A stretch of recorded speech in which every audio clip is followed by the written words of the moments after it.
Hey, Rich Retires. It's Matthew Seyoum here with another episode. And today we're here to talk more about the state of real estate, specifically on the lending side, with our lending partner from Blueprint Home Loans, Hans Stone. Hans, how are you, sir? I'm doing great. Thanks to having me, Matt. Yeah, I appreciate you joining us.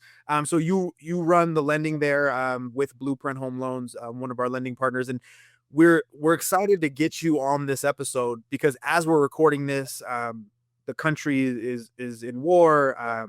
There's a lot of big things that are going on in the macroeconomics of the world right now, and so things have been kind of crazy to say the least. Right? There's been some ups and downs, um, but we're also seeing this. We're starting to see the consistent investor rise, right? Where we're starting to see who's just quietly consistent in how they're evaluating properties, how they're evaluating loan products. And so we wanted to sort of do both sides of that, right? Both the concerning things that we see, but also the things that still make real estate a viable option because there's definitely a pattern. Anything you'd add there? I think you're spot on, right? I think we're all feeling it. Those of us that are in the business, there's definitely a group that are hesitant. There's a lot of noise. So the unknown out there, right? What's happening? We're not getting a lot of clear direction from the government of what's going on and when is it going to start? When's it going to end? Right. So because of that, it just creates nervousness, right? And the natural reaction is just to not move, just to wait it out. Then on the flip side of that, we're seeing the investors that have gone through cycles such as this, and they're seeing this as that opportunity when many are sitting on the sidelines, kind of stuck, stuck in the headlights, so to speak. They're over here making moves, and the opportunities that markets like this create, they don't come around very often. And that's what I want to share with you today, things that I'm seeing. And I think same as you, as you're seeing similar situations, and hopefully we can clarify with some of our listeners. Yeah, I appreciate that. And you and I are a little bit on two sides of the fence, right? So I handle more of the strategic side with our investors as far as what markets are offered, what incentives in those markets are offered, and then you're our numbers. You handle the lending, right? The loan products, what's increasing in rent, what or rate, excuse me, and what's stabilizing, right? And so I definitely want to touch on both of those for our investors. And I love what you said about the patterns.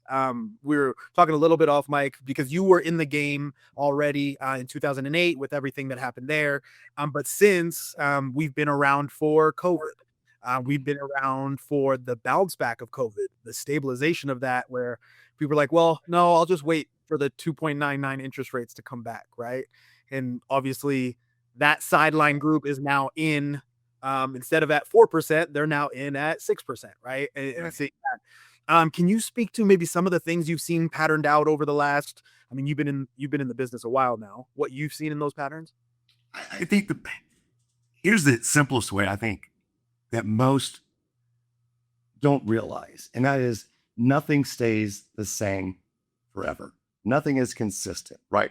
They are cycles. And what happens is most of us get caught up into, for example, when interest rates were 2 to 3%, thinking that that's the new norm, that we're always going to have 2 to 3% interest rates. And I can't tell you how many conversations we had with folks. They were the market was at 3%, and then it went to 4%. They're like, "Oh my gosh, no, I'm going to wait for rates to come back down to 3%." We're like, "No, you don't understand. Like rates are going to go to 7%. They're not coming down. No, we're just going to wait and see what happens." Until your point earlier, and now obviously the rates are much higher, but that is the natural reaction that we see, in humans, right? We're like, we get caught up into what's happening today and thinking that's the new normal. And you have to take a step back and look over history and identify those patterns. And they're clearly patterns, there's cycles. You have to identify those cycles and be able to make educated decisions. I love that. So let me ask a follow-up question to piggyback off that. What are you seeing right now in terms of loan products that have worked? Because I know a lot of loan products on our inventory, right? There's 3010, there's 3010 only loan products. A lot of DSCR loan products for the investor that's been consistent, but there's conventional as well. What have you seen working currently? It really depends on what the goal is, right? The two most popular are going to be the conventional, whether it be a 30-year fixed or a 7-year arm, because we can get those rates so low, right, in that market. And using the incentives, that's one of the opportunities that we're really seeing right now, are the just the level of incentives that we haven't seen in a very long time. And you just don't get these in normal markets, where we can buy these interest rates down into the 4% range, right? The DSCR, where it really helps the investors that have multiple properties. They want to close an LLC. Then we go with the DSCR. A lot of times they're choosing the interest only option because it gives them a lower required monthly payment, so they can look at it more strategic. So there is no one size fits all. That's why we like to have the conversations with our clients and really understand, what are you looking to accomplish? Is this a 2-year plan, 3-year, 5-year, 10-year? What's next? You're buying this property. Are you buying more? And once we understand that, we can identify the products and really break it down, and it makes sense. It's very clear at that point of what the right, what the correct product is going to be based on that investor and what their goals are. I love that. Everyone says they're waiting until Q3 or Q4 to buy, but what if that's exactly when it's harder to get your first deal? Right now, buyers have leverage, lower prices, bigger selling credits, and the ability to buy down your rate. Blueprint Home Loans is helping first-time investors get into deals today with less cash out of pocket and stronger cash flow from day one. The biggest mistake? Waiting for the perfect time and missing the window that's already here. If you've been thinking about getting your first investment, let's map out a strategy together. Call us at 888-343-1043 or go to blueprinthomeloans.com/rent-to-retirement. Average hold time for our investors is about 5 to 9 years. And when I say hold time, I don't mean they're selling the asset. I just mean by then they're typically restructuring the debt. And so when someone says, oh, well, I don't want to pay interest only for the first 10 years, I always lead them to the same spot. Go look at a amortization calculator that shows you how much of that first payment to the last payment is going towards interest, how much is going towards principal, right? And it's strategic to be cash flow heavy on the front end, right? And then once you get down the line, you can then refinance. But to your point, back to the different incentives, we're seeing a lot of builders. It doesn't matter if it's a smaller builder or a larger nationwide partner. They're reaching deep into their pockets to make sure this makes sense for our investors. We've leveraged that relationship great. But that said, I mean, and please no one call your strategist on this next part, but we had 2.99 seller financing in Alabama 2 years ago, and everyone said, I mean, that's okay, right? I've seen better, I've seen worse. And now people would knock down my door to try and get that. Absolutely. Right. Right. And so it's that same conversation we're having where that thing might just look okay right now. But let me just, for anyone listening, a builder offering you $15,000, $20,000, $25,000, that is substantially different. That affects the ROI on that purchase immediately. And it is not just $2,000 towards your closing costs, right? These are large relationships we're leveraging. And it sounds like, correct me if I'm wrong, Hans, we're able to take those funds and they're able to be strategic with them with you as well, right? They're taking that bucket of incentives and going over to the lending side and saying, hey, what rates can we get for this? Is that right? Exactly. And I want to touch on one point you made on the interest only loan, because we get this a lot. Just because that interest only option is available, you don't have to pay the interest only option. So if it is an interest only option for 10 years, you can pay as much as you want. You can pay the principal interest payment so that you are continually buying down that principal as well. Well, you also have the option to just make the interest only payment, so you can control your cash flow and assets versus, with a fixed product, you don't have that option. So it's just another layer of being able to control it. Yeah. And, I get a lot of clients like, oh, I don't want to do the interest only. I want to pay principal. You can't. It just gives you the control. And a lot of times too, we qualify based on the interest only payment, not the principal and interest.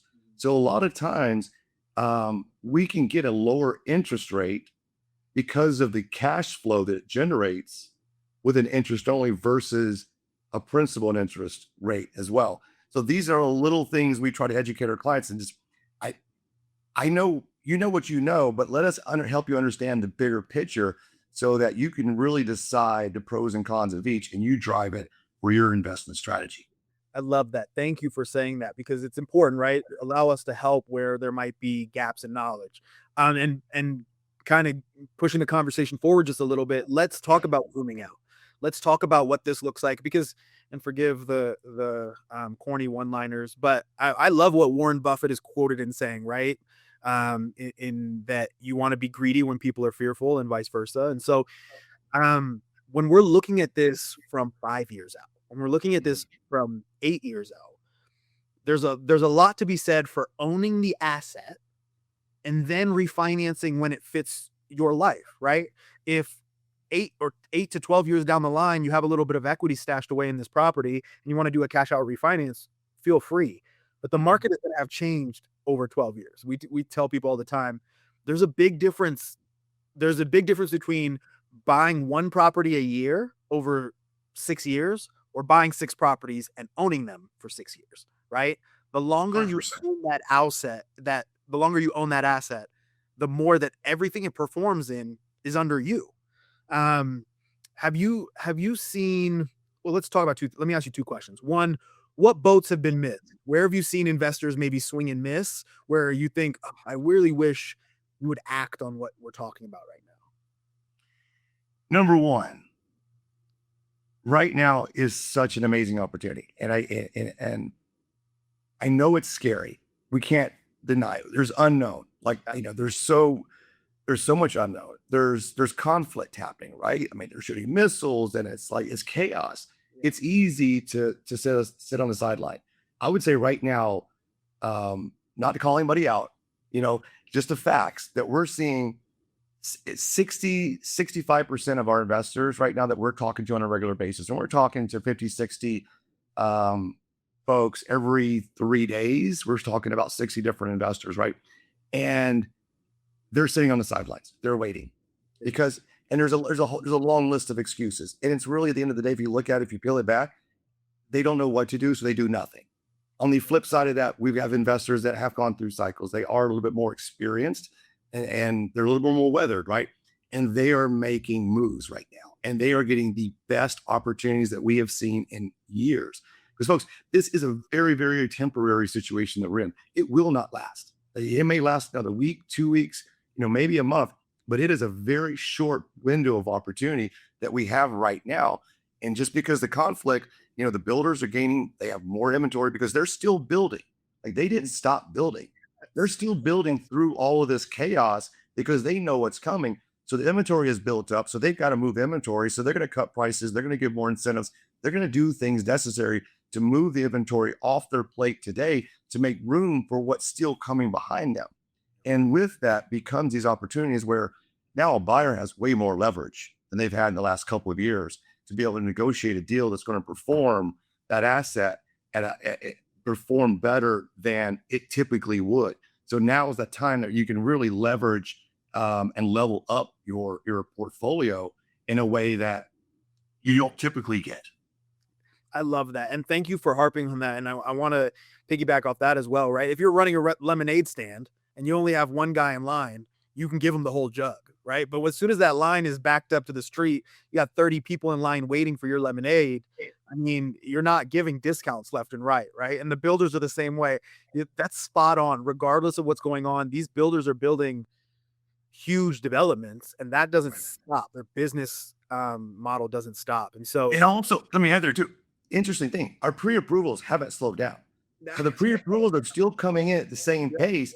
They're just not acting on that pre-approval to move forward. So that, again, that tells us that the demand is there. The demand is just sitting on the sideline. So as soon as things calm down, they're going to rush back into the market.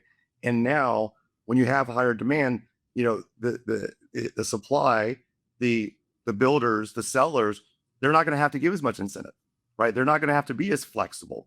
And then we miss out on these opportunities. I love that. I think we talked about this offline a little bit. I started investing back in 2016 with a duplex, and I remember being like, "Well, I think I might have bankrupted myself buying that duplex." It's scary. It's scary. $255,000 in a suburb of Salt Lake City, and so I was like, "Oh, this is the end. I don't know if I'll ever make it." And 5 years later, at the closing table, so glad I made that decision, right? And so those decisions feel large, but I also like to kind of go over this. You have a loan officer team, and you have a loan officer assigned to an investor. Rent to Retirement has a strategist assigned to the investor, right? So they're both hands are being held, for lack of a better term. I think it's important for people listening to understand, while you should do all the research, I don't want to sound disingenuous. Make sure you do the research you're comfortable with. The 30 days that you're under contract would be worth about 3 years of reading on the internet, right? In terms of what you learn from just communicating with a loan officer, allowing them to educate you on just the points you made earlier in this episode, right? What you can pay, what doesn't matter, what does matter. And so it's interesting that we still have so many people that are getting pre-approved and they're ready to go and just saying, oh, I'm just getting my ducks in a row for when the time gets better. And we're like, well, from a numbers perspective, you might come back off of the bench and now that $25,000 incentive is $15,000, right? Mm-hmm. You have $10,000. I mean, that's more than you're going to find on your couch cushion, right? Yes, it's significant. Yeah. Right now. Yeah, absolutely. Absolutely. Well, so let me put this up to you then, Hans.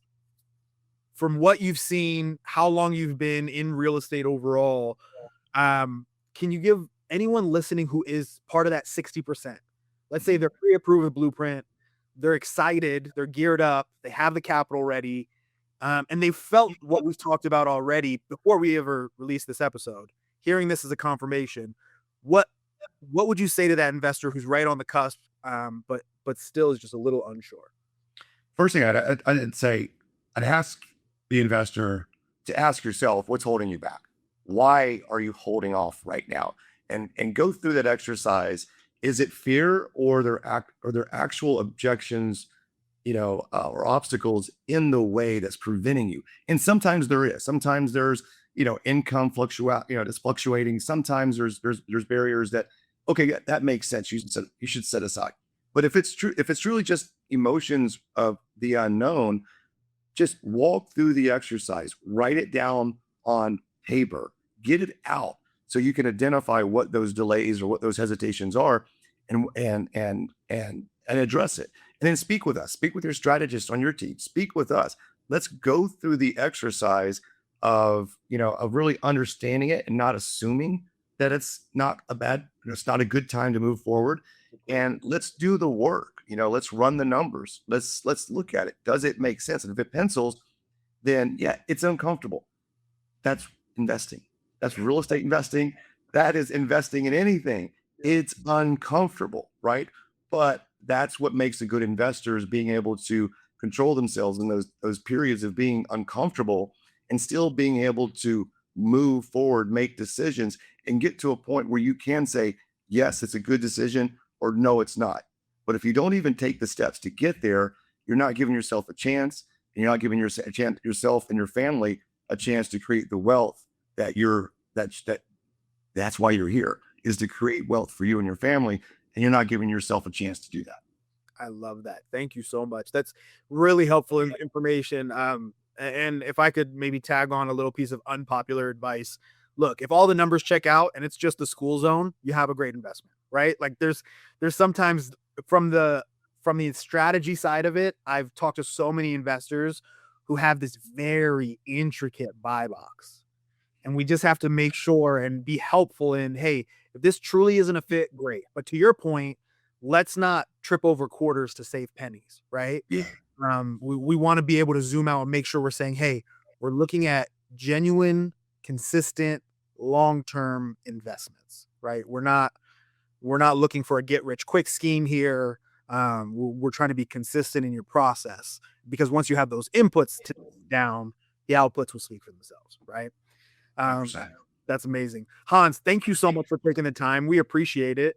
And thank you all out there for joining us to get yourself educated. We'll talk to you on the next episode. Thanks for watching the Rent to Retirement YouTube channel. Check out some of our other videos, like this one, or this one here.